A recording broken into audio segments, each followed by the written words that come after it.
Hola, ¿qué tal amigos? Nuevamente una cápsula de psicología. El día de hoy abordaremos el tema de enfoques teóricos de la terapia grupal. Sin duda, este tema es de gran importancia y gran relevancia dentro de esta disciplina. Sin más que añadir, comencemos.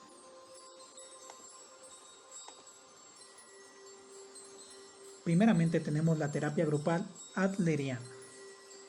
Adler era un psiquiatra con orientación política y social y un gran interés por las personas corrientes. Parte de su misión consistió en llevar la psicoterapia a la clase trabajadora y en traducir los conceptos psicológicos en métodos prácticos para ayudar a diferentes poblaciones a satisfacer los desafíos de la vida. Adler destacó varios puntos a tratar en esta terapia.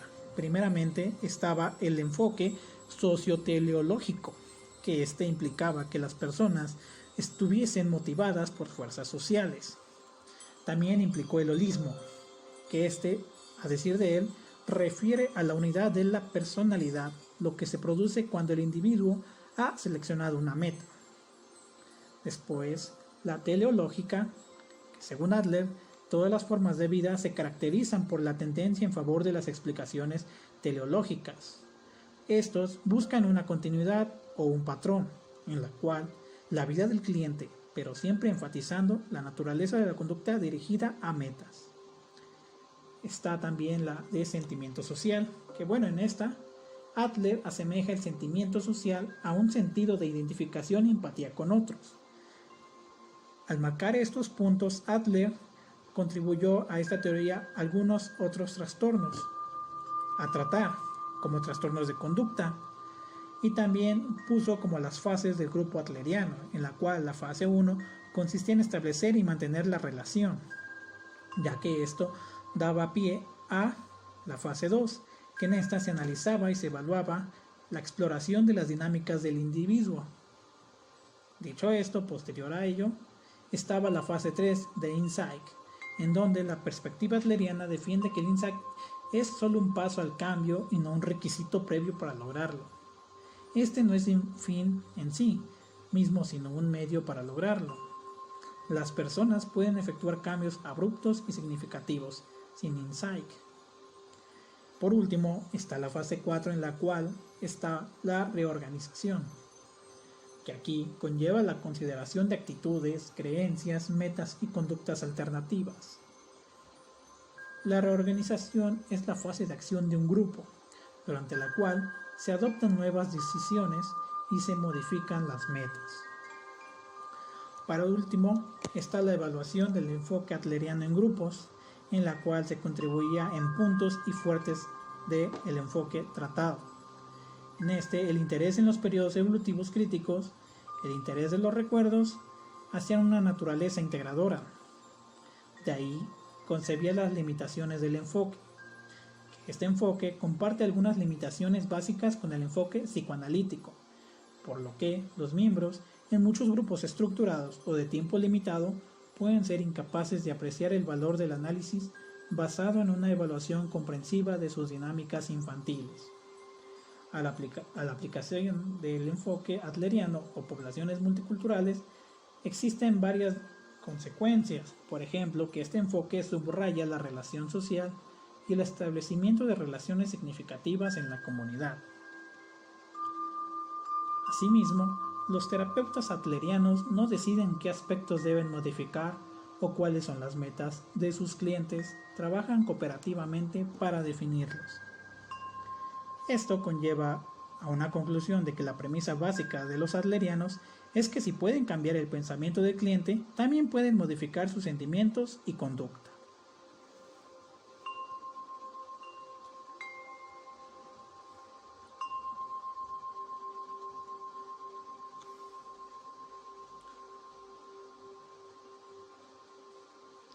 Ahora vamos con otro enfoque teórico llamado el psicodrama.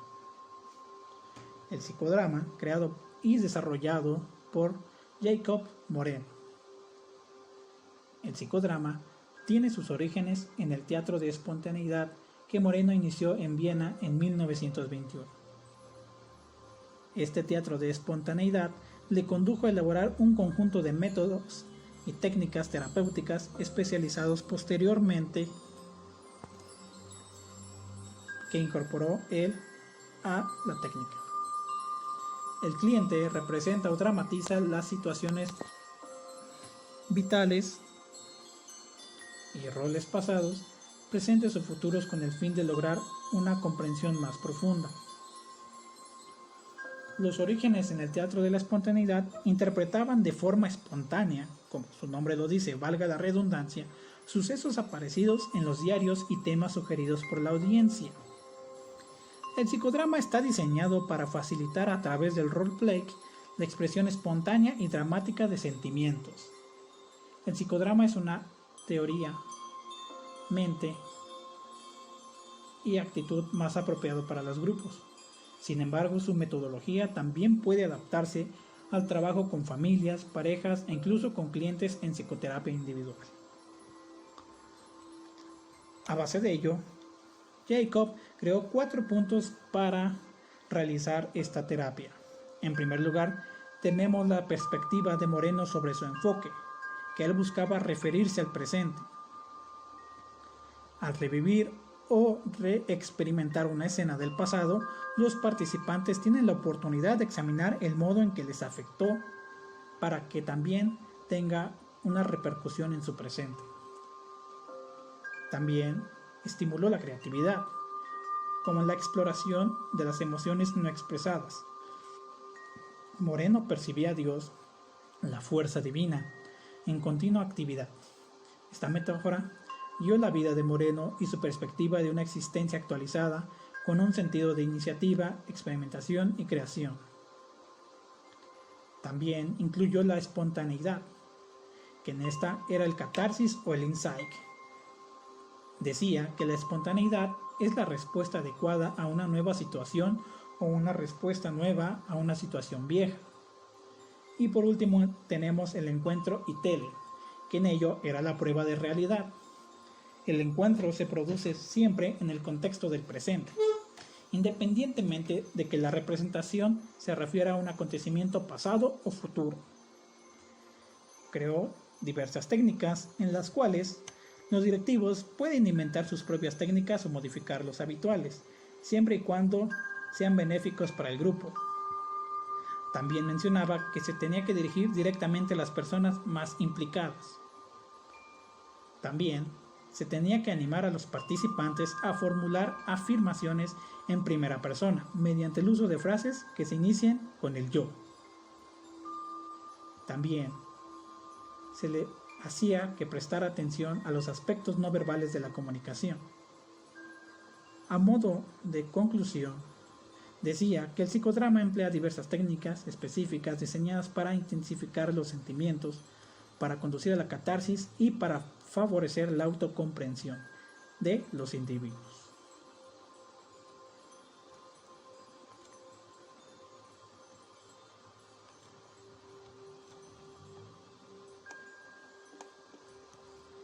Enfoque 3. El enfoque existencial de grupo. La terapia existencial implica el examen de las opciones para crear una vida con significado. En ella, el psicoanálisis percibe la libertad como restringida por fuerzas inconscientes, impulsos irracionales y acontecimientos pasados. Los conductistas perciben la libertad como restringida por el condicionamiento sociocultural. Este enfoque asume la capacidad del individuo para adoptar decisiones bien informadas sobre su propia vida. Esta terapia puede considerarse como un enfoque o filosofía a través de la que opera el terapeuta. Como tal, no constituye una escuela separada o un modelo sistemático, claramente definido, con técnicas terapéuticas específicas. El objetivo de un grupo existencial. El grupo existencial representa un microcosmo del mundo donde los participantes viven y funcionan.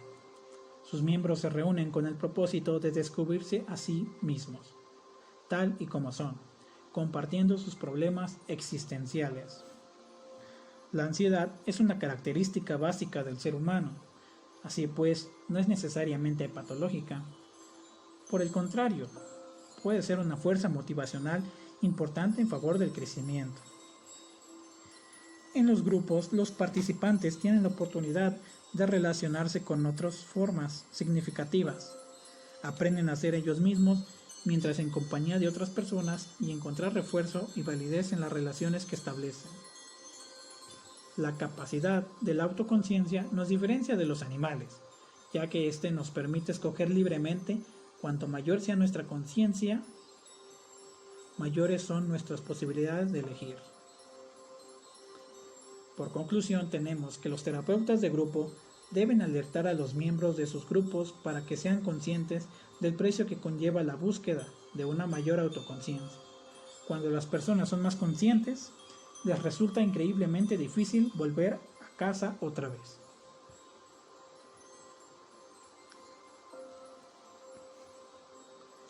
Enfoque 4.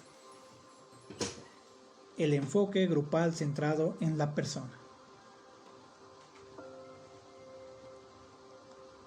Este enfoque es fundamentalmente un modo de ser en el cual se encuentra su expresión en las actitudes y conductas que crean un clima favorecedor del crecimiento. Se trata más de una filosofía básica que una simple técnica o método. En esta, el facilitador establece el clima terapéutico, creando una relación basada en ciertas actitudes, como la comprensión empática correcta, la aceptación positiva incondicional, el interés no posesivo, la atención y la genuinidad. La fe es la esperanza subjetiva y la confianza en la naturaleza humana van mano a mano. Todo el marco de trabajo conceptual de las ideas de Rogers se deriva de su experiencia, según la cual los seres humanos son más merecedores de confianza una vez que sienten comprendidos y respetados en un nivel muy profundo. La relación entre la terapia existencial y psicología humanista. En ella, el equilibrio entre la libertad y la responsabilidad es clave para el cambio. Los seres humanos deben ser estudiados en relación completa a cómo interactúan con los otros y con el mundo. También se identifican 4 principios terapéuticos fundamentales de todos los enfoques humanistas. En el primero, el compromiso con un enfoque fenomenológico. Esta característica central implica creer en la capacidad únicamente humana de la conciencia reflexiva. Por otra parte, la tendencia actualizadora o de crecimiento. Tanto Maslow como Rogers mantienen que los seres humanos, más que buscar la mera estabilidad, luchan por crecer. Aunado a esta idea viene la tercera, la cual es que los seres humanos son libres y autodeterminados. Los individuos pueden ser influidos por su pasado y por su entorno que influyen sobre quién y qué llegan a ser. Por último, el interés y el respeto por cada persona cuya experiencia subjetiva es de suma importancia. Los terapeutas humanistas tratan de entender y captar el mundo experimental de sus clientes. Ahora vamos con algunas diferencias entre la perspectiva humanista y la existencial. Según Russell, la diferencia básica entre la psicoterapia existencial y la psicoterapia humanista es filosófica. Él remonta el humanismo a la filosofía de Aristóteles en su perspectiva de que las personas buscan actualizar la naturaleza esencial que hay en ellas. Los seres humanos tenemos ciertas necesidades básicas que nos empujan en la dirección de la autorrealización. El enfoque centrado en la persona del humanista Rogers asume que cuando disponemos de condiciones positivas y educativas, crecemos automáticamente de forma positiva. Por el contrario, los pensadores existencialistas como Kierkegaard y Sartre no admiten que los seres humanos tengamos algún tipo de naturaleza esencial ni necesidades básicas, y tampoco coinciden en que algunas cosas sucedan automáticamente en la vida.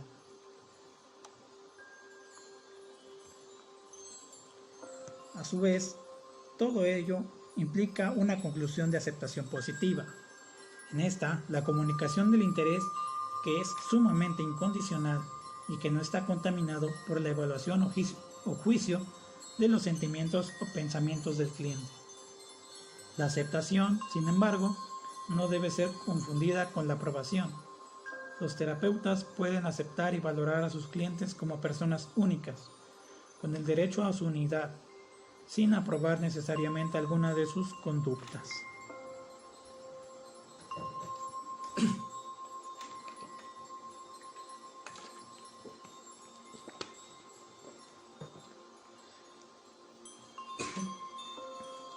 En sus procesos terapéuticos y etapas de grupo existen distintos puntos, en el primero encontramos la circulación en masa. La falta de dirección del terapeuta produce cierta confusión, frustración y circulación en masa inicial, que estas son características como las preguntas de qué es responsable aquí, para qué estamos aquí o qué se supone que debemos hacer aquí. Esta refleja la preocupación que sienten los miembros en esta etapa. 2. Resistencia a la expresión o exploración personal. Inicialmente los miembros presentan un rol público que consideran será aceptado por el grupo, temen y muestran resistencia a revelar sus aspectos privados.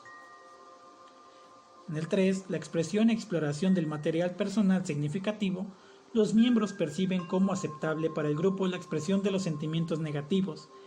Ya emerge un clima de confianza. En el 4, el desarrollo de la capacidad curativa del grupo. En esta, los miembros empiezan a conectar espontáneamente uno con otros, expresando interés, apoyo, comprensión y preocupación. En el 5, la relación de ayuda fuera de las sesiones grupales. Para esta etapa, los miembros han empezado a establecer contactos fuera del grupo. Y por último, la modificación de conducta en el grupo. Cuando los miembros experimentan una mayor facilidad para la expresión de sus sentimientos, sus conductas maniteristas e incluso su aspecto físico empieza a cambiar. Tienden a actuar de forma abierta, expresan sentimientos más profundos hacia los otros, logran una mayor comprensión de sí mismos y elaboran formas más efectivas para relacionarse con los otros. Damos por conclusión que el enfoque centrado en la persona se ha empleado más que ningún otro modelo para reunir a personas de diversas culturas con el propósito de desarrollar una comprensión mutua.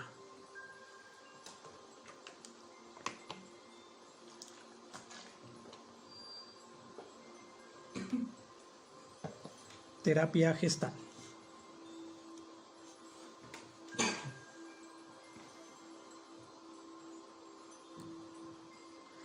La terapia gestal es una forma de terapia existencial desarrollada por Fritz Perls. Se basa en la premisa de que los individuos deben encontrar su propio camino en la vida y aceptar la responsabilidad personal.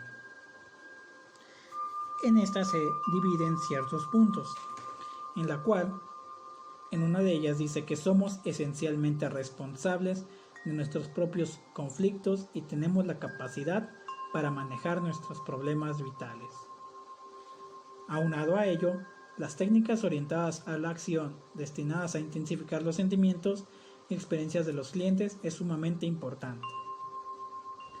A su vez, el contacto con el cliente y las situaciones que experimenta o ha experimentado también son muy importantes.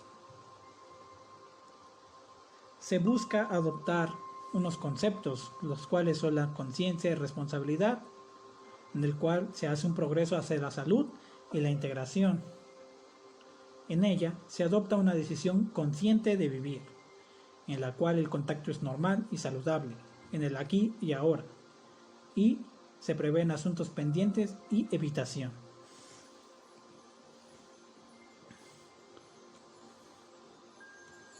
El terapeuta como persona y su modo de funcionamiento de grupo es reconocer y aceptar su poder adoptando la responsabilidad de sus decisiones. El aumento de conciencia sobre la forma en que se reducen el poder de sus mensajes hace conciencia en el grupo de la frecuencia de su debería y de sentimientos de incapacidad que la acompañan. Los experimentos gestálticos se basan en las experiencias vitales de los miembros tal y como las presentan en la situación. Un modo de conclusión es que la meta de la terapia es la maduración del cliente y la superación de los bloqueos que impiden que la persona mantenga sobre sus propios pies.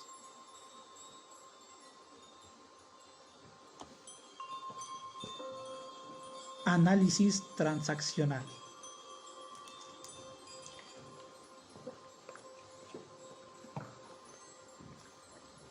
El análisis transaccional es una terapia interaccional basada en el presupuesto de que los seres humanos adoptamos decisiones en base a premisas que en un momento fueron adecuadas para nuestras necesidades de supervivencia, pero que no necesariamente siguen siendo válidas.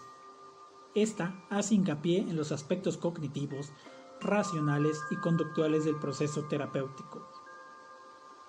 Fue originalmente desarrollado por Eric Berne, cuya formación fue psiquiátrica y psicoanalítica. El análisis transaccional proporciona un enfoque interaccional y contractual de grupos. En los presupuestos básicos tenemos que bajo la práctica de esta yace la premisa de que la conciencia es un primer paso importante en el proceso de cambio de nuestras formas de pensamiento, sentimiento y conductas. Su base teórica es a base y se adecua perfectamente a los grupos. Berne consideraba que en las terapias grupales se recogía información sobre el plan personal de vida con mucho más rapidez que en la terapia individual.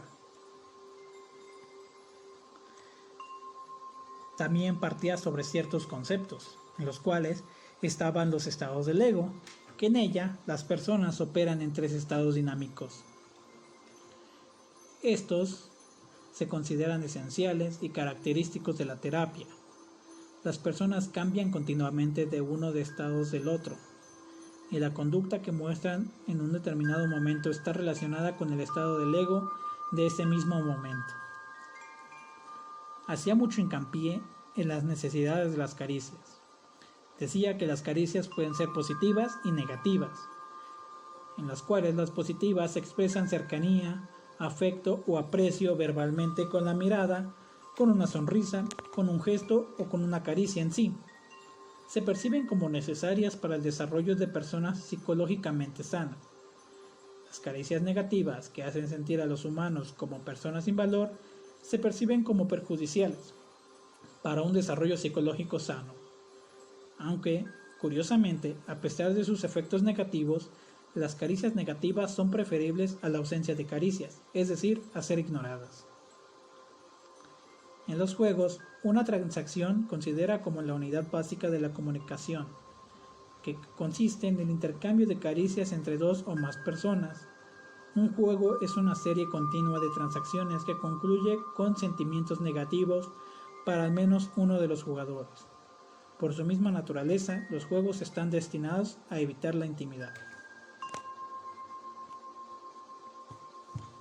Como conclusión, tenemos que el análisis transaccional proporciona también un enfoque estructurado que permite a los clientes observar conexiones existentes entre lo que aprendieron en sus familias y sus actitudes hacia las personas.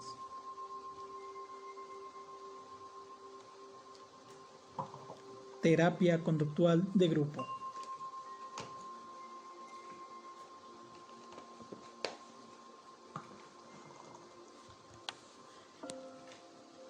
Este término se refiere a la aplicación de una diversidad de técnicas y procedimientos basados en diferentes teorías del aprendizaje.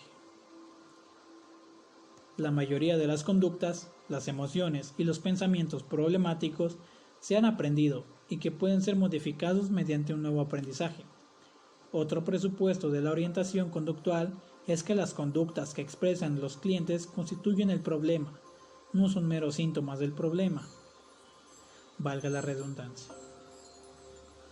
La terapia conductual se conceptualiza mejor como una orientación general de la práctica clínica que se basa en el enfoque experimental de la conducta. Los terapeutas de grupo que operan desde la conductual se basan en una amplia gama de intervenciones que se derivan de la teoría del aprendizaje social, como el refuerzo, el modelado, la reestructuración cognitiva, la desensibilización y el entrenamiento en relajación.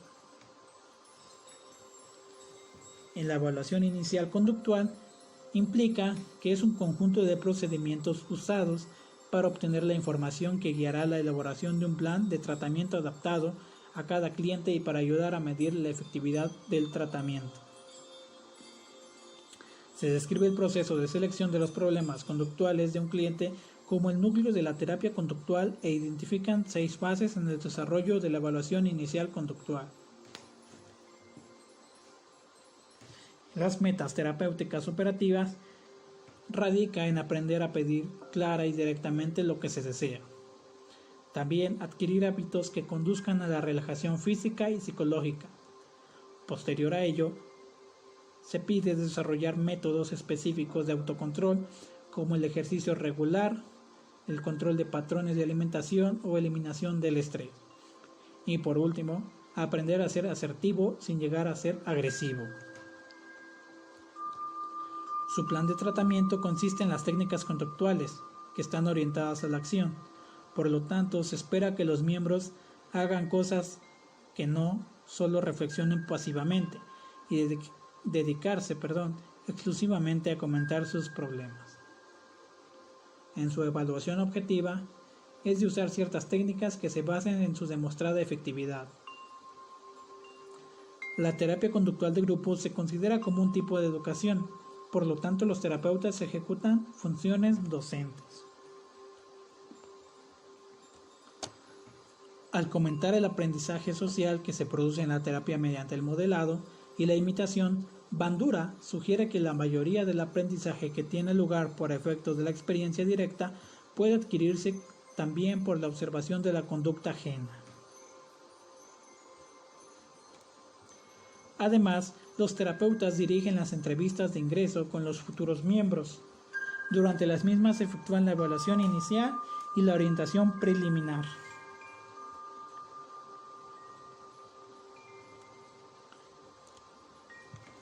A modo de conclusión, tenemos que los procesos cognitivos de un individuo influyen sobre la modificación de su conducta. La reestructuración cognitiva es el proceso de identificación y evaluación de las propias cogniciones, entendiendo el impacto negativo de ciertos pensamientos sobre la conducta y aprendiendo a sustituir estas cogniciones por pensamientos más realistas y apropiados.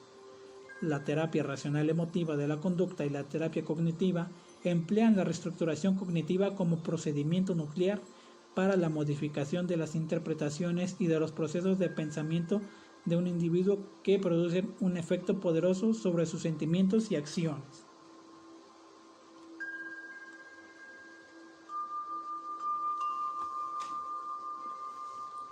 Terapia racional emotiva.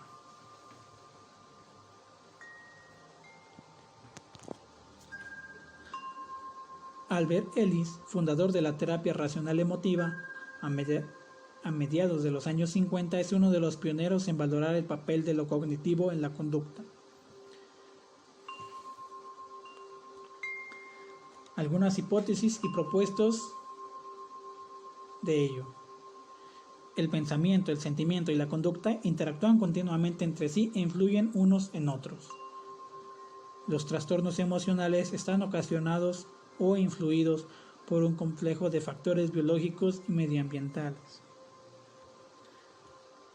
La mayoría de los seres humanos tienen una prodigiosa tendencia a provocar y mantener los trastornos emocionales, tal es así que les parece virtualmente imposible mantener una buena salud mental. En ella se aplica la teoría denominada ABC. La teoría ABC mantiene que cuando las personas tienen una reacción emocional, en el punto C, llamada consecuencia emocional, tras algún suceso activador en el punto A, no es el hecho en sí el que causa el estado emocional, aunque pueda contribuir en él, sino que se trata de los sistemas de pensamiento, que en este caso es el apartado B, o los pensamientos de las personas tienen sobre el hecho, lo que origina el pensamiento C. Por conclusión, este enfoque teórico presenta ciertas ventajas para trabajar con poblaciones multiculturales. Es notable que los terapeutas que confrontan prematuramente los valores culturales de tales clientes tenderán a apreciar resultados contraproducentes. De hecho, estos clientes pueden abandonar la terapia por no sentirse comprendidos.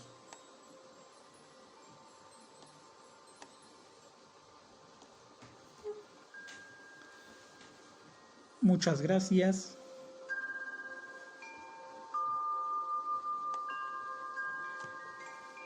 y nos vemos en la próxima.